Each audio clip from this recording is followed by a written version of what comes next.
May pag-usap ka lang kay God. Walang imposible kay God.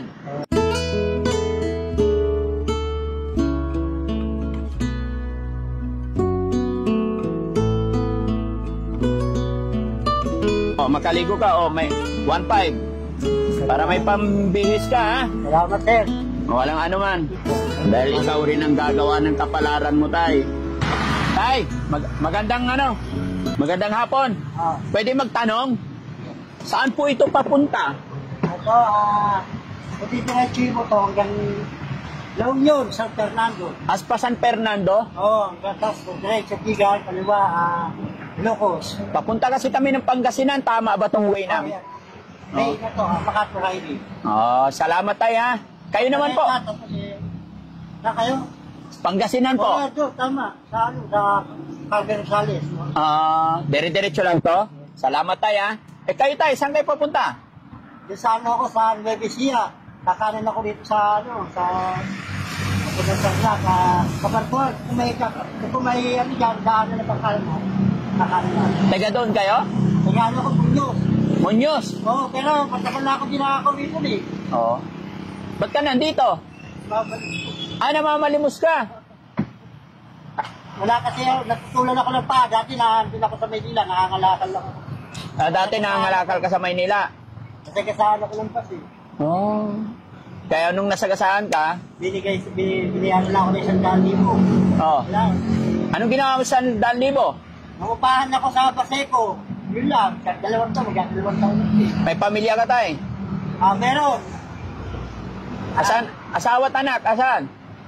Ngayon, anak, iwalay na ako. Yung huli kong asawa, yung Gloria, taga dito sa Muñoz. So may asawa ka ngayon? Wala na. Wala na. Wala na din. Ilan anak mo tay? Isa lang. Yung sa unang asawa ko, 1984, 85. Ano nangyari sa'yo tay? Bakit pag-ala-gala ka na lang? Wala na ako lahat eh. Wala nang bahay. Wala ka ng bahay? Wala na. Pero may mga kapatid ako dito. Pero may anak ka? Meron. Ilan anak mo tay? Isa lang. Isa lang. Asan na yung anak mo? Janet, Store, pero Kumusta naman buhay ng pag-ala-gala tay? ako lang ang mamatay. Ha? Mas gusto yung kumamatay kasi Ay bakit? Bakit mo nasabi? mahirap, sobrang hirap, sir. Sobrang mahirap.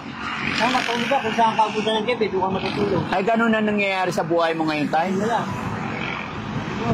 Paano ka nagbabiyahe tay? Naglalakad ka lang? Lakad lang. Nakapunta na ako sa Langiti. Saklay lang? Hindi ka nagsasakay? Hindi, nanghihingi nga ako kung sino maawa sa akin. Hindi naman ako nagkaganon. Pusan ka. Oo. Ilang taon ka na ba tay? Ngayon, 1968 ako, 55. 55 lang. 55 ka na. Ba't mo naman nasabing gusto mo na mamatay? Sarap mabuhay tay. Masarap ang buhay kung masarap din ang buhay ko. Oo. Pero kung mahirap ako, mahirap din. Mahirap. Sobrang hirap. Kaya okay sana kung may bahay ka luwet. Oo.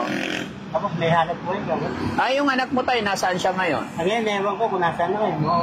Huli ko balita na. Hindi mo na rin alam kung nasaan yung anak mo? Mga kapatid mo tay? Doon sa Batasan, iniwanan ko sa Batasan. Sa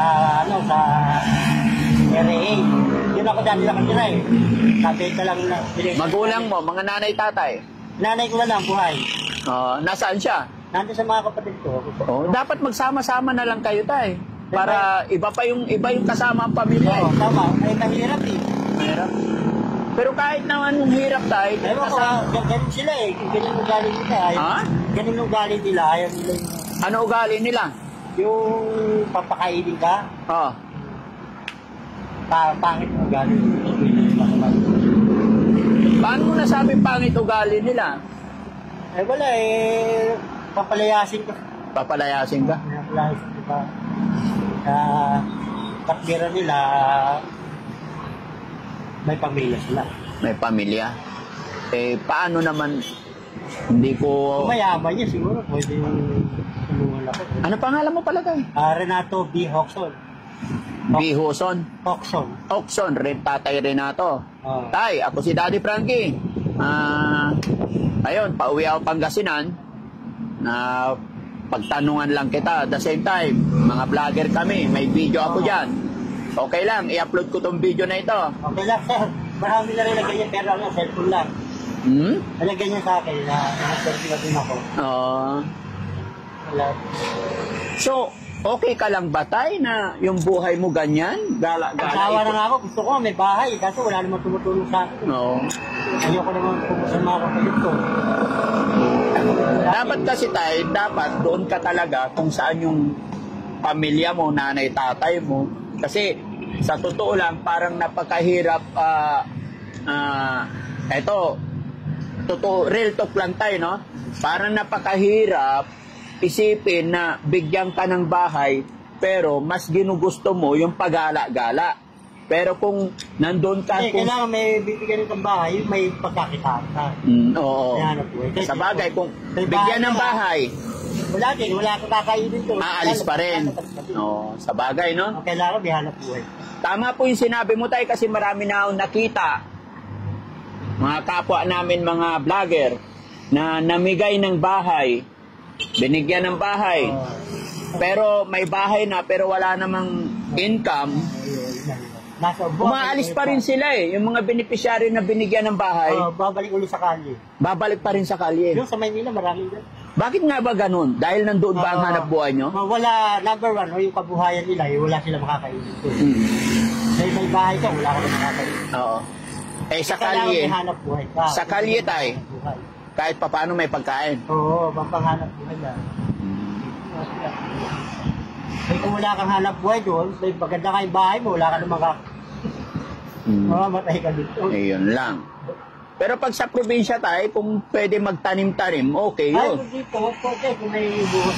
Doon sa trabaho ko doon, sa Rangayan, biniwan ako sa Batasan kami dati, binenta ng nanay ko. Namirahan kami din dalawa ng kapatid ko, ng asawa ko sa Rangayan. Muñoz. Oo. Mahirap eh, magagapas ka lang ng palay. Mahirap. Oo, pero kinaya ko din. Kaso 5 buwan lang ako, balik ako. Mas gusto mo talaga Maynila. Oo, kasi doon ako lumaki sa Tundo ko eh. Tundo. Hanggang sa nagpila sa akin. Yung anak mo tayo, hindi mo na talaga alam kung nasaan? Ilang taon na yung anak mo? Ngayon, 1986, 36, 38 na yun. Oo, ay malaki na. Oo, Pero ako eh, ang pangalang talaga ng apo ko, yung isa. may apo ka na. O Oo. hindi pwede ka pumisan sa kanila. Ang problema nga, hindi ko nga alam kung nasaan. Ano pangalan niya tayo? Janet Stone de Hawks. I-upload ko to tayo, mapapanood ka niya. Baka gusto mong, baka may panawagan ka sa anak mo. Ay, kung nakikinig ka, baka gusto mo akong tulungan.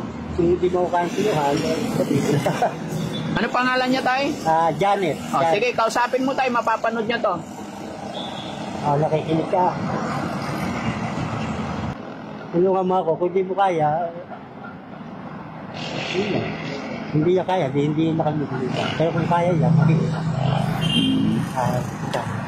Oo. Yun lang, sir. Sige tay, pagkatatag ka, no? Laban lang sa buhay. Yun nga, kaso yun. Gusto ko lang bumigay. Nag-lunch ka na ba tay? Wala ka daw, hirap na eh. Nananghalian ka na ba tay? Hindi pa nga eh, kanina umaga. Kanina umaga. Kanina umaga. May pera ka dyan? May pera naman, kaso tinitipid ko nga eh. Magkano na ang pera mo? 200. 200 na lang. Kung talagang gutom na sa kakain. Oo. Pero napakahirap na sitwasyon. Mahaba na ko, wala pala bibigay. 30, meron, pero nagsimula ako sa Pero mas maganda tay, para sa akin lang, pumunta ka na lang sa pamilya mo. Ayun nga, gusto ko, kasi hindi ko makita kung nasan yan. Ngayon nanay, tatay mo. Kung saan yung parang... Nanay na lang buhay. No. Matanda na rin, 1941, 83, 84. Kasi mas mahirap yung mag-isa sa buhay tay, lalo na't ganyan, walang isang paa. Mahirap. Yung mga, may pang visa ko dito, pero hindi muna ako nagpapalit kasi ako maliit na ako. Oo. Sige tay, mayroon na akong ibibigay na tulong sa'yo ha, saglit lang. Side. Makaligo ka, may 1.5. Para may pambihis ka ha. Salamat sir. Walang ano man. Salamat. Ano pangalan mo ulit tay? Renato B. Hoxon, UP Berluz. Tatay Renato, ano man ang pinagdadaanan mo? May pag-usap ka lang kay God. Walang imposible kay God. Dahil ikaw rin ang gagawa ng kapalaran mo tay. Para sa akin, hanapin mo yung pamilya mo, puntahan mo sila. Mag-usap-usap kayo ng maayos, no? Lalo kang mahihirapan tayo pag nasa lansangan ka lang. Ko sa dati kong tira, kasi kapitbahay ko lang yung kapatid ko eh. Oo, yun na pala eh, Sa no? Makassar. Mas maganda yun tayo kaysa yung nandito ka sa lansangan, no? Mahirap po. No. Bata ka pa naman eh, 55. Kaya, pinakakataga. Oo. Ha? Sige tayo, salamat ha. Ingat ka parate. Ayan mga kababayan, mga kabarangay. Si Tatay Renato, 55 years old. Ayun, narinig nyo naman yung kwento ng kanyang buhay.